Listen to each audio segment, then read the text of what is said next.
Bienvenue dans cette vidéo découverte de Canva. Aujourd'hui, je vais vraiment te montrer les bases pour faire ce type de visuel, juste avec la version gratuite de Canva. Et si tu ne me connais pas encore, je suis Emeline et j'aide les micro-entrepreneurs, les commerçants et les indépendants à construire une stratégie de com efficace et à créer des contenus hyper qualitatifs. Donc si tu veux développer ton entreprise, n'hésite pas à t'abonner. Donc la première étape, bien sûr, c'est de te rendre sur Canva. Une fois que tu y es, tu vas découvrir 3 onglets, donc vos designs, modèles et IA Canva. IA Canva, aujourd'hui, je ne vais pas en parler parce que ça fera l'objet d'une vidéo à part, car il y a énormément de fonctionnalités et de possibilités avec ça. Aujourd'hui, on va surtout se concentrer sur vos designs et modèles. Donc là, quand tu es dans vos designs, tu vas voir que ça va te proposer tes fichiers récents. Donc forcément, comme moi, là, je viens de tout enlever et que j'ai juste fait mon visuel de test pour cette vidéo. J'ai pas grand chose et toi si tu viens de te lancer c'est pareil, mais en tout cas sache que tous tes visuels que tu feras au fur et à mesure seront affichés ici. Ensuite, ici, tu peux voir que justement, tu as une barre de recherche. Alors, cette barre de recherche, elle est hyper utile quand justement, tu as beaucoup de fichiers, beaucoup de documents créés. En tapant des mots-clés comme email, comme publication Instagram, picto, enfin bref, tes noms de fichiers, tu vas les retrouver facilement en un clic grâce à cette barre de recherche. Ensuite, dans cet onglet-là, modèle, tu vas pouvoir trouver plein d'inspirations. Ça va être tous les modèles proposés par Canva de templates que tu peux sélectionner. Donc comme tu peux le voir ici, quand tu vas dans explorer les modèles, tu as plusieurs formats proposés, donc présentation, affiche, CV. Et si tu cliques par exemple sur publication Insta, et bien là pareil, tu vas avoir plein de templates qui sont proposés en fonction des tendances, etc. Donc ça, c'est une base de données qui est hyper importante à connaître si tu es en manque d'inspi ou si tu ne sais pas exactement ce que tu vas faire. Ici, tu as l'onglet format, présentation, réseau, vidéo, impression, etc. Tout ça, c'est pour te proposer en fait un format en fonction de ce que tu souhaites créer parce que c'est la première étape de la création, c'est de choisir le format. Donc par exemple, si je clique sur réseau, et ben là je vais avoir plusieurs formats de proposer. Donc publication Instagram, c'est 1080 x 1350, publication Facebook, etc. Et donc là en fait tu auras juste à sélectionner le format adéquat en fonction de là où tu veux poster ton visuel ou de ce que tu veux produire. Ici, très important, tu as aussi la dimension personnalisée. Donc en fait, tu peux régler la largeur, la hauteur et choisir l'unité. Alors l'unité, c'est en fonction de si c'est un visuel que tu veux faire imprimer ou de si c'est un visuel qui a destination d'être posté sur le web, sur les réseaux sociaux, etc. Donc par exemple pixel, c'est quand ton visuel a destination du web et centimètres et millimètres, évidemment, c'est pour le print. Donc là, je vais partir du principe que je veux faire une publication pour Instagram. Alors j'ai cliqué sur réseau et je peux choisir publication Instagram, donc la 1080 x 1350. Petit aparté, en gros, il faut savoir que sur Instagram, tu as un autre format aussi possible, c'est le 1080 x 1440, donc il est un petit peu plus grand et il te permet d'avoir un petit peu plus de visibilité du coup sur le fil d'actualité des gens. Mais là, pour l'exemple, je vais rester sur le 1080 x 1350. Donc je clique dessus. Et là, du coup, ça m'ouvre un nouveau visuel. Donc on va regarder un peu ensemble déjà l'interface avant de le créer. Ici, tout en haut, tu as la barre qui te permet justement de renommer ton visuel pour pouvoir le retrouver la fois prochaine. Donc, par exemple, moi, je vais mettre publication Insta et je vais mettre tuto. Voilà, parce que ça servira pour aujourd'hui. À savoir qu'en fait, sur Canva, ça fonctionne par groupe de visuels. C'est-à-dire que, par exemple, tu peux très bien faire tous tes visuels Insta sur un seul et même document. Et en fait, ça t'évite d'en avoir des tonnes. Tu centralises tout au même endroit. Et comme ça, tout est bien organisé dans ton Canva et tu ne te retrouves pas avec une multitude de fichiers. Donc maintenant que c'est fait, maintenant que c'est renommé, je te montre brièvement. Donc si tu cliques sur cette petite icône, c'est pour accéder au menu, retourner à la page d'accueil Canva, ouvrir des projets, etc. Donc vaut mieux la laisser fermée, ça te fait plus de place, d'espace de travail et donc visuellement c'est plus agréable. Ici dans fichier, c'est tout ce qui concerne ton fichier, donc le paramétrage de ton fichier. L'enregistrement il se fait automatiquement sur Canva, donc il n'y a pas besoin d'y aller, mais tu peux le dupliquer, télécharger, enfin voilà. Redimensionner, alors ça c'est qu'une option pour les comptes premium, donc ça ne va pas nous intéresser aujourd'hui. L'onglet retouche, en fait, il te permet tout simplement de sélectionner l'action que tu vas faire au global, c'est-à-dire est-ce que tu viens sur ton visuel pour le modifier, le créer, ou est-ce que tu veux ajouter des commentaires, et dans ce cas-là, bah, tu peux ajouter des commentaires. Ça c'est plus pour le travail d'équipe ou pour toi si tu veux ajouter du texte, enfin voilà, mais c'est pas l'option principale, et donc il faut toujours bien reprendre l'option retouche si tu veux le modifier, parce qu'en option commentaire tu ne peux pas.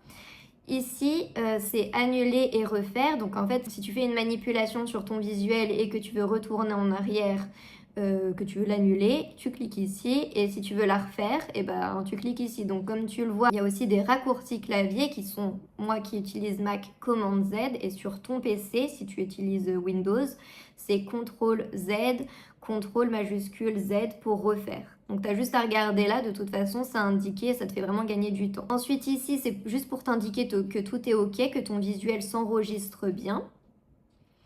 Là tu as donc ton titre, et ici ce sera pour plus tard, c'est pour télécharger ton visuel. Et donc comme ça, quand tu sélectionnes, tu choisis le format souhaité, etc. Donc là, vu que j'ai pas encore fait quoi que ce soit, j'ai pas trop de possibilités de télécharger. Ensuite, sur la barre de gauche, tu vas trouver différentes applications. Donc ici, par exemple, si tu cliques sur l'onglet modèle, c'est ce qu'on avait vu au début, c'est-à-dire les différents modèles propres au format qui est sélectionné. Donc là, en l'occurrence, Instagram. Et donc là, tu as toute une multitude de visuels au choix. Aujourd'hui, moi, ce que je vais faire, c'est vraiment créer un visuel depuis une page blanche. On ne va pas s'intéresser à ces modèles-là, mais en tout cas, c'est hyper utile pour justement avoir plus d'inspiration et plus d'idées visuelles, quoi.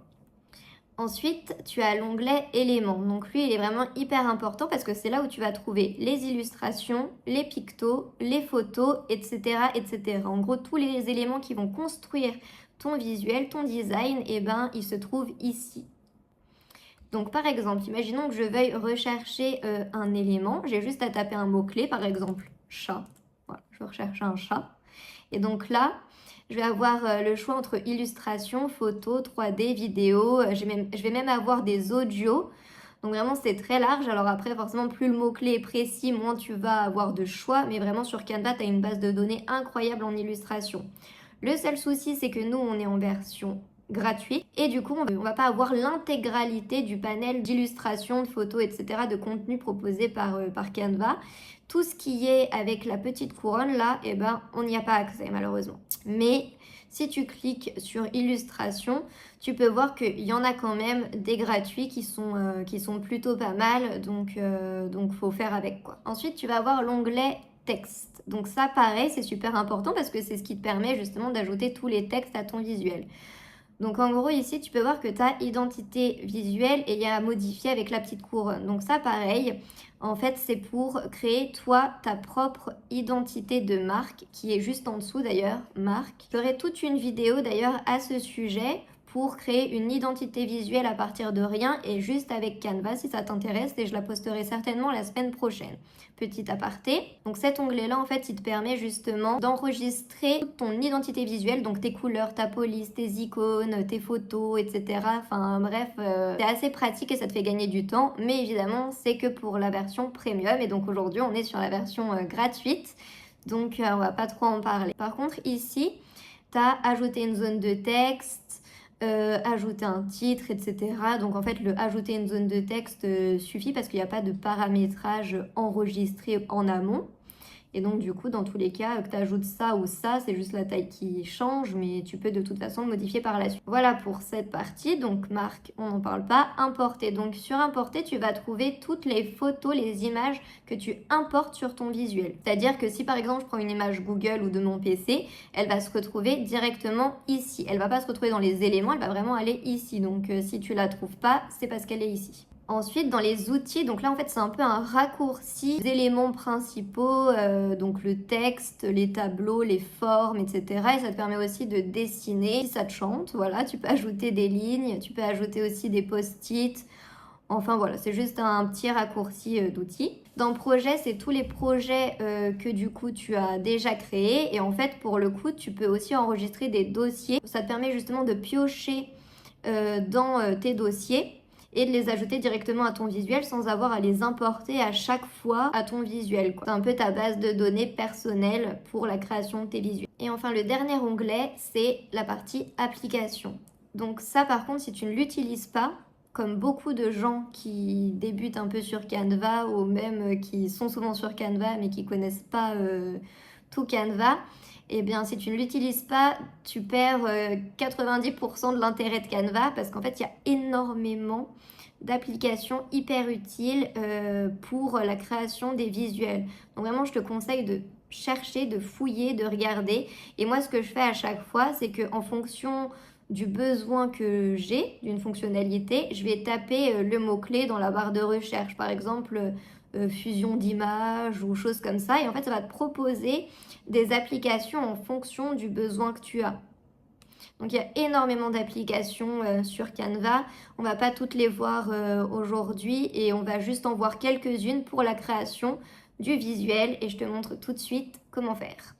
Alors voilà, maintenant qu'on a vu un petit peu les bases des bases, on va passer un peu à la création d'un visuel quand on part de zéro, encore une fois. Parce que c'est ça la difficulté, quand tu pars d'un modèle, c'est beaucoup plus facile de le personnaliser que quand tu pars d'une page blanche. Mais aujourd'hui, je vais te montrer, moi, comment j'ai fait ce visuel à partir du coup de zéro. Donc vu qu'il est enregistré sur un autre fichier, je vais juste aller sur ce fichier-là pour l'avoir sous la main, tout simplement.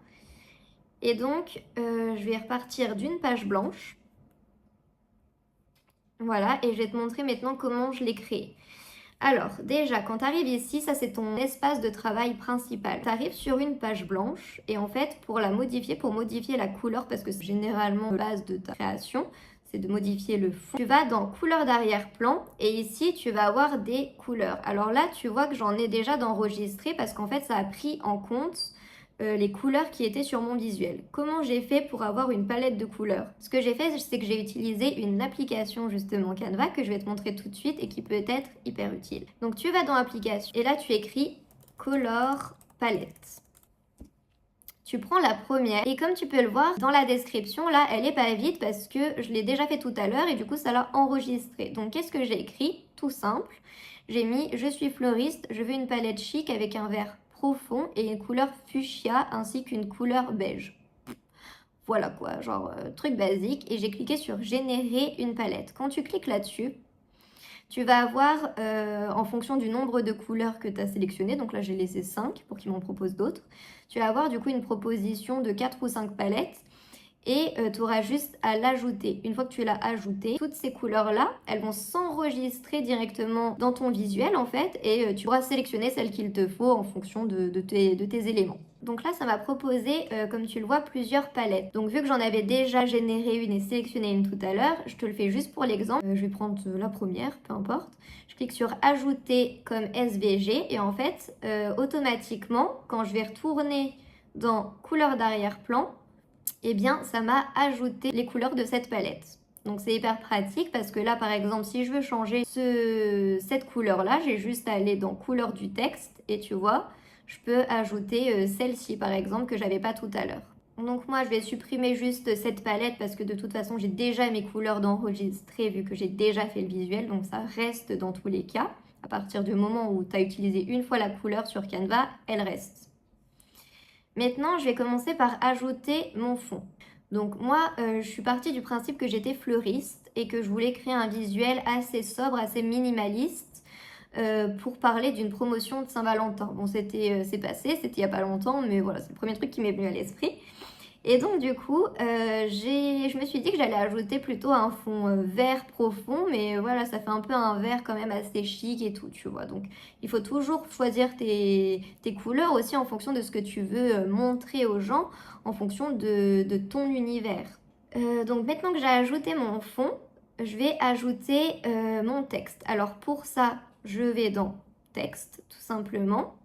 Je vais bien sur mon visuel et je clique sur ajouter un titre. Alors peu importe que tu cliques sur ajouter un titre, un sous-titre, enfin on s'en fout parce que dans tous les cas on va le modifier. Je vais segmenter mes textes en fonction des polices que je vais utiliser. C'est-à-dire que comme tu le vois, j'utilise 3 polices et en fait ça c'est les mêmes polices mais comme tu le vois c'est des formats différents. J'ai mis des éléments plus ou moins gros. C'est hyper important pour un visuel, pour qu'il soit qualitatif, de varier les polices, oui, sans en faire trop, mais aussi de varier la taille de la police. Ici déjà, on va écrire Saint-Valentin. Voilà, donc ça c'est un premier calque. J'avais pas encore utilisé ce terme-là, mais c'est hyper important.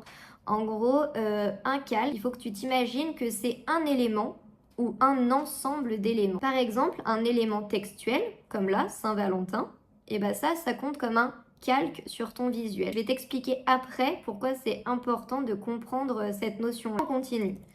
Hop. Donc là, j'ai créé mon deuxième calque texte. Ok. Et je vais écrire moins 30%. Je fais une petite pause. Comment je l'ai grandi? Tout simplement, j'ai bien sélectionné le texte. Là, il n'est pas sélectionné. Là, il est sélectionné. On le voit parce qu'il est encadré en violet. Là, ce que tu fais, clic gauche avec ta souris et tu l'agrandis avec ta main droite. Donc, moi, j'ai fait cette vidéo pour vraiment les gens qui n'ont jamais fait de création visuelle. Donc, c'est pour ça que je préfère tout détailler. Désolée pour ceux qui en ont déjà fait, mais voilà, au moins pour vraiment, si tu n'en as jamais fait, tu as tous les éléments. Donc, une fois que c'est fait, tu as ton deuxième calque texte. Et là, tu fais pareil pour les roses.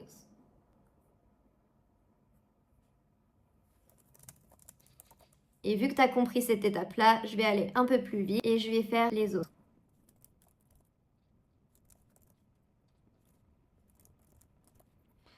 Alors, comme tu peux le voir, là j'ai tous mes calques textes, je les ai bien séparés, bien dissociés pour pouvoir les travailler séparément. Si je mettais tout dans un seul calque texte, je ne pouvais pas les travailler comme je voulais. Je ne pouvais pas changer aussi librement la taille, la police, la couleur, etc.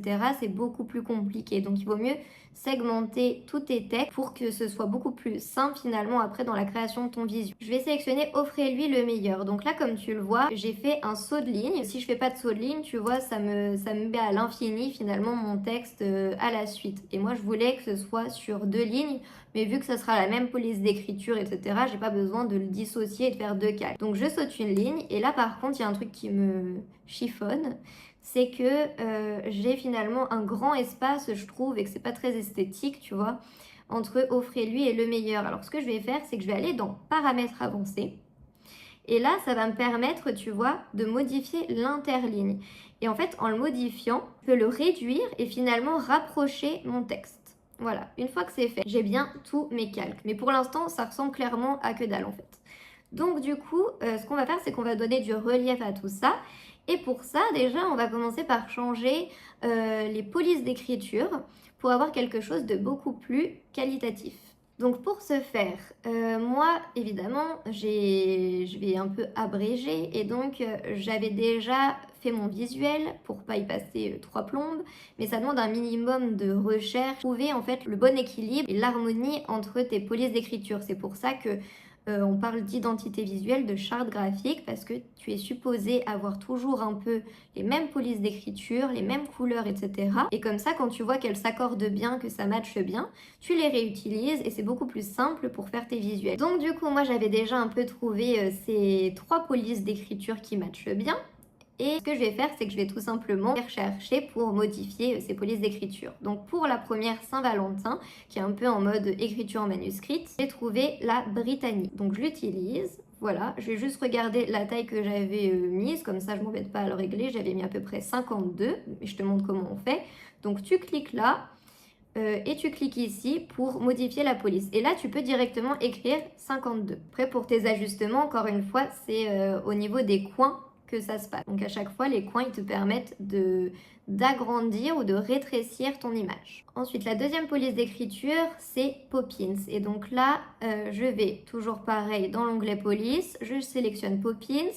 Et là, en fait, comme tu vois, elle est beaucoup plus fine parce que je ne l'ai pas mise en gras. Et donc là, j'ai juste à cliquer ici pour justement que la fonctionnalité s'active et ça te permet d'avoir une police plus grasse du coup. Donc là, c'était en taille 183, donc je vais le remettre en 183, hop, je fais un peu de place. Et donc là, c'est sur les roses, et donc pareil, t'as compris le principe. Donc là, je vais juste modifier à chaque fois mes polices, ma taille, pour avoir quelque chose de propre, et on se retrouve après.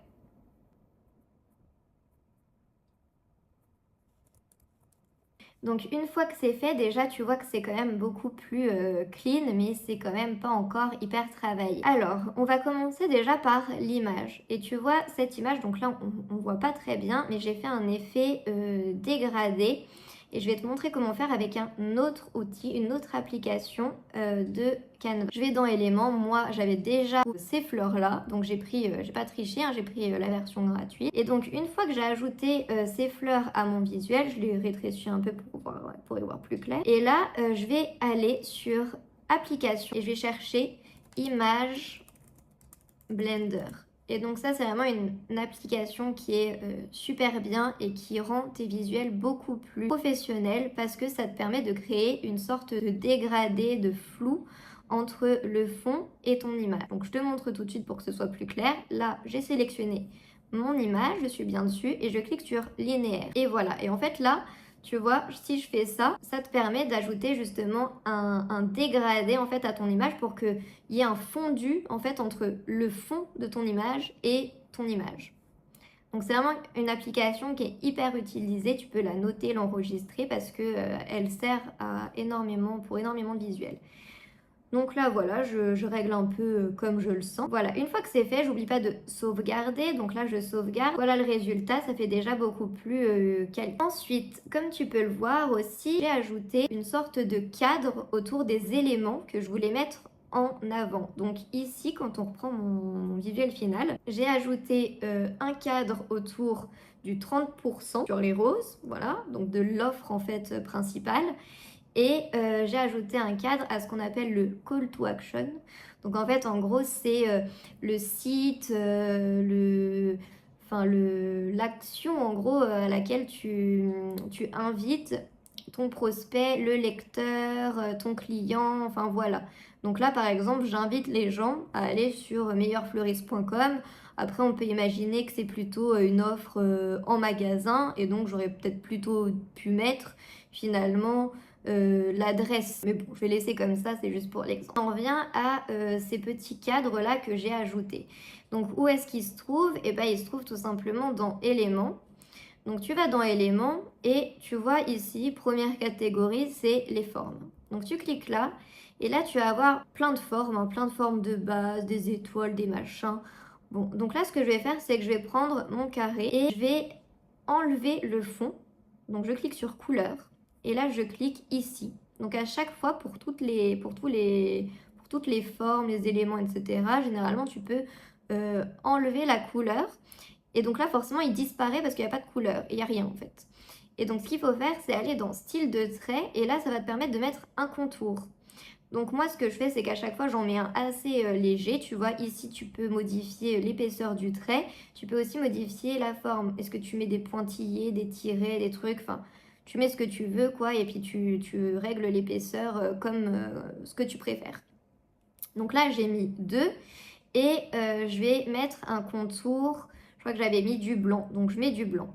Sauf que là, par exemple, quand tu regardes, le bout, il est vraiment tout droit, quoi. Il n'est pas du tout arrondi. Donc ce que je vais faire, c'est que je vais cliquer sur coin et ça va me permettre d'arrondir les angles. Donc là, je vais l'arrondir à 20 par exemple pour que ce soit pas trop arrondi non plus. Je sais pas combien je l'avais mis ici. Je l'avais mis à 15. Donc je vais le mettre à 15. Et ce que je vais faire, c'est que je vais faire un petit peu d'ordre là-dedans. Je vais enlever, je vais baisser ça. Et je vais centrer déjà cet élément-là. J'essaye de refaire un peu direct comme j'avais fait avec mon visuel que j'avais créé de base. Je vais tout centrer. Donc pour centrer, comme tu peux le voir, en fait quand tu prends un élément, eh bien tu as des repères qui apparaissent. Et en fait ces repères, quand ils sont pleins comme la ligne rose que tu vois là, eh bien ils te permettent de savoir que ton élément, eh bien, il est bien centré. Et donc tu peux le centrer, tu vois, dans le sens vertical et dans le sens horizontal, pareil, tu vois, tu as la ligne qui apparaît. Donc là, c'est moins important, si je veux juste le centrer au milieu de l'image, quoi. Donc je vais le baisser un petit peu, je le centre bien, voilà, je fais mes ajustements et ensuite je fais pareil ici. Tac, juste pour avoir exactement le même visuel, le même rendu, je vais prendre mon carré et je vais tout simplement, voilà, comme ça au moins j'ai mon repère, je sais à peu près où je dois mettre les éléments, ça m'évite de tout refaire, de tout réajuster. Tu peux aussi utiliser tes flèches pour remonter ou baisser un élément. Et là, je vais mettre mes fleurs. Hop. Voilà, donc là on est à peu près au même style de visuel que mon visuel d'origine. Là, on va passer à une autre astuce qu'on voit beaucoup d'ailleurs sur les réseaux sociaux. Je ne sais pas si tu l'as déjà vu. C'est comment faire justement pour avoir une image qui est à la fois derrière et à la fois devant certains éléments. Je te montre ça, c'est beaucoup plus simple que ça n'y paraît. Donc là, on a notre visuel qui est à peu près similaire à l'ancien. Déjà, je vais modifier la couleur de cet élément-là et je vais le mettre en rose. Sauf qu'ici, on voit qu'en fait, on voit juste les lignes de mon 30%. Alors, comment j'ai fait ça? Eh bien, c'est là où la question des calques, elle est importante à comprendre. Tu vas dans Position. Et quand tu vas dans Position, tu as organisé avant, arrière, avant-plan, arrière-plan, etc. Et en fait, cette organisation-là, elle va te permettre de mettre soit avant, soit après des éléments. Donc ça, par exemple, c'est pratique quand tu veux mettre un élément en arrière-plan directement. Tu peux directement, hop, le placer ou le mettre en arrière-plan, tu vois. C'est pour vraiment les gros réglages. Par contre, tu as cette option, justement, calque. Et quand tu vas dans calque, eh bien là, tu vas voir tous tes calques, comme je t'expliquais. Donc, tous tes calques texte, tous tes calques images, etc., etc. Le fond, il va toujours être comme ça et on ne peut pas bouger, ça il reste voilà dans le fond, c'est ta couleur de fond quoi. Par contre, tout le reste, c'est modulable. Et donc tu as juste à le sélectionner quoi et ensuite tu peux le déplacer à ta guise. Alors ça, je vais le mettre tout derrière du coup. Et une fois que c'est fait, je vais cliquer ici et je vais mettre dupliquer. Là, je vais l'aligner pour qu'il soit exactement au même endroit que son double. Par contre, je vais le laisser tout au-dessus. Et là, ce que je vais faire, c'est que je vais aller dans Effets.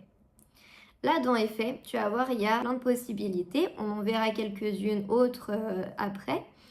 Et là, quand je clique sur Contour, en fait, ça va vider l'intérieur de mon texte. Par contre, ça va laisser le tracé extérieur. Et c'est ça qui fait cet effet, comme tu peux le voir, à la fois rempli, à la fois non rempli, et qui donne un côté assez design, en fait, tu vois, à ton visuel. Donc là, j'avais dû le mettre voilà, à 20. Donc je vais faire pareil, je mets 20. Et ça te permet finalement d'avoir un tracé qui est plus léger. Déjà là, tu vois, on a fait quand même une grosse partie du visuel. Et ce que je vais faire pour rajouter un peu un effet quali, c'est que je vais mettre des ombres. Alors là, tu vois, je suis un peu embêtée parce que je veux mettre une ombre sur ce chiffre-là. Donc les ombres, c'est vraiment un game changer. Il faut vraiment essayer de mettre des ombres parce que ça donne vraiment du relief quoi, à ton visuel et ça fait beaucoup plus qualitatif, c'est moins plat et on en voit beaucoup. Je suis un peu embêtée parce que mon 30 il est tout au fond et donc je vais tout simplement aller dans calque, je clique sur le 30 et là dans effet je vais sélectionner cette fois-ci élévation et donc là vu que je suis sur un fond foncé, c'est vrai que ça se voit pas énormément, tu vois, il n'y a pas une grosse différence. En tout cas sur les fonds clairs ça se voit beaucoup et c'est vraiment super super quali. Donc là j'en ai quand même rajouté une histoire de dire pour te montrer comment on faisait. Et je vais faire pareil sur Saint-Valentin, tu vois, je vais dans effet et je clique sur élévation et là je le mets pareil au max. Je vais le tourner, alors comment tu tournes? Tout simplement ici tu vois, là c'est pour décaler et ça c'est pour le tourner et ça te permet de le faire vraiment dans le sens que tu veux. Enfin, je le positionne juste au-dessus de mon calque et déjà tu vois ça fait quelque chose d'assez qualitatif. Moi, je sais pas ce que tu en penses, de toute façon le graphisme ça reste un peu subjectif. Mais ça donne un côté pro quand même, tu vois. On va passer au reste qui est assez facile parce que là, il ne te reste plus qu'à positionner ton offrez-lui le meilleur. Je vais aussi rajouter un effet ombre qui est déjà. Alors, pour le meilleur fleuriste, ce que j'ai fait, c'est que j'ai utilisé une autre forme. Donc là, pareil, je suis déjà dans mon onglet forme, tu vois, je l'ai dans utiliser récemment. Donc j'ai juste à le sélectionner, mais sinon elle est dans les formes de l'oligramme. À savoir que par exemple quand tu prends un élément d'un visuel et que tu le copie-colles sur un autre, il va d'office se mettre au même endroit que sur le visuel duquel il provient. Donc là par exemple si je fais ça et que je le colle, et ben voilà, ça va d'office au même endroit. Donc c'est hyper pratique. Et là je fais position arrière-plan, parce que là il doit être en arrière-plan. Et hop, je repositionne mon meilleur fleuriste. Là, tu vois, j'ai direct les repères qui se mettent en place. Je modifie la couleur. Donc, couleur de texte, c'est ici, dans le petit A. Et voilà. Et ensuite, déjà, là, tu arrives à un visuel qui est quasi identique à l'autre. Maintenant, on en vient toujours, du coup, à cette question d'ombre, de relief. Comme tu le vois ici, ce que je vais faire, c'est que je vais enlever le fond que j'ai ajouté. On va l'ajouter après. Il y a une différence entre ce visuel-là et ce visuel-là. Bon oui, c'est un peu light, mais c'est une différence qui fait son charme. Donc c'est encore une fois cette question d'ombre. Et ce que j'ai fait, c'est que je suis allée dans éléments et j'ai tapé ombre. Et dans ombre, tu vas en avoir du coup un certain nombre dans illustration. Il y en a beaucoup qui sont payantes, mais il y en a quand même des gratuites. Et du coup, j'avais trouvé celle-ci. Et en fait, ça va te permettre de donner un peu aussi de profondeur du coup à ton visuel quand tu ajoutes cette ombre sur les côtés de ton visuel. Donc là, c'est ce que j'ai fait. J'ai pris, il me semble, cette ombre-là. Je l'ajoute à mon visuel, je l'ai repositionnée. Tu vois, je l'ai agrandie. Et ensuite, je l'ai mise en arrière-plan. Autre précision aussi, quand tu as un nombre assez important comme ça d'éléments, et qu'en fait, tu veux soit en bouger certains, soit en bouger plusieurs, soit pas en bouger certains, ce que tu fais, c'est que tu vas encore une fois dans position, dans calque, et là, tu vas pouvoir, quand tu cliques sur les 3 petits points, bloquer la position de certains éléments. Donc là, en l'occurrence, je vais verrouiller, tu vois, cette ombre-là pour plus qu'elle bouge. Et si je fais ça, que je prends tous mes éléments, donc tu vois comment j'ai fait, je suis partie d'une zone vide de mon visuel, j'ai cliqué à gauche et j'ai sélectionné tous les éléments en remontant avec ma souris pour tous les prendre. Et donc là, une fois que j'ai fait ça, tu vois, je peux tous les bouger et les aligner. Et là, comme tu peux le voir, et ben hop, tu as un point de repère en fait sur ton visuel qui va se mettre. Et ça te permet de vraiment bien centrer tous tes éléments parfaitement. Donc là, j'ai ajouté ma petite ombre pour avoir un peu de relief. Je la duplique. Donc j'ai fait CTRL-C, CTRL-V. Je la retourne. Hop, je la mets ici. Bon, elle n'est pas très bien mise, mais c'est pas très grave. Je vais l'agrandir. Hop, voilà, je la retourne, je la mets là. Maintenant, je vais ajouter, tu vois, ce fond qui est un peu animé. Donc, ce que j'ai fait pour la trouver, c'est que j'ai cliqué sur éléments et j'ai recherché texture. Et là, il faut trouver la bonne. Moi, je vais tout simplement, là, pour vous montrer brièvement, aller dans mes éléments utilisés récemment. Ça me permet aussi de vous montrer cet onglet-là, où en fait, là, tous les éléments que tu as utilisés récemment, bah, ils y sont, quoi. Comme son nom l'indique, c'est pas très compliqué. Là, je vais tout simplement l'ajouter à mon visuel, l'agrandir, et je le mets par-dessus tous les autres éléments. Et voilà, tu as fait ton visuel sur Canva. C'est un visuel quand même assez abouti, assez travaillé, où il y a plusieurs utilisations d'effets, etc. Et donc qui est assez quand même qualitatif. Ce que tu vas faire maintenant, c'est que tu vas cliquer sur partager. Et donc là, tu n'as plus qu'à cliquer sur télécharger. Tu sélectionnes bien la page concernée que tu veux télécharger. Le format, qualité, tu laisses. Et tu cliques sur terminer, télécharger. Et ensuite, ça se met dans tes téléchargements et t'as plus qu'à poster. Et si tu as aimé ce tuto, n'hésite pas à t'abonner pour découvrir plein d'astuces et de tutos de ce genre.